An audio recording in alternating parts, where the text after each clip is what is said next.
আপনার প্রতিষ্ঠানে হাজারো শ্রমিক রয়েছে। যদি এরকম হয় প্রতিদিনই আপনাকে ওই হাজারো শ্রমিকের শ্রমঘণ্টাটা বের করতে হয়। তো যদি আপনি সেটা ম্যানুয়ালি করতে যান, প্রত্যেকের ইন টাইম এবং আউট টাইমের উপর ভিত্তি করে আপনি যদি ম্যানুয়ালি সেটা বের করতে যান, তাহলে দেখা যায় অনেক সময় লেগে যায় আপনার।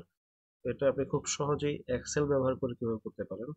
এই ইন টাইম এবং আউট টাইমের উপর ভিত্তি করে আমরা এক্সেলে ডাটা একটা ফর্মুলা কল করে খুব সহজেই তাদের শ্রমঘণ্টা বের করতে পারি। চলুন দেখিয়ে দিচ্ছি। তো এখানে দেখতে পাচ্ছেন ইন টাইম এবং আউট টাইম রয়েছে শ্রমিকের। আমি একটি ফর্মুলা অ্যাপ্লাই করছি এখানে। আপনারা উপরে ঘর দেখতে পাচ্ছেন এই যে মড ফর্মুলাটা এখানে আছে। তো আমরা এখানে মড ফর্মুলাটাকে কল করব।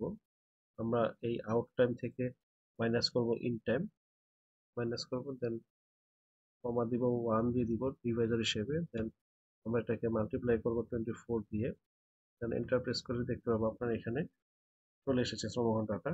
এবার আমি যদি ড্র্যাগ করি তাহলে সম্পূর্ণ সবার সব লেবারদের শ্রমঘণ্টা এখানে চলে আসবে। তো এভাবে আপনি হাজারো শ্রমিক বা লাখো শ্রমিকের খুব সহজেই আপনার শ্রমঘণ্টা বের করতে পারবেন। ধন্যবাদ সবাইকে।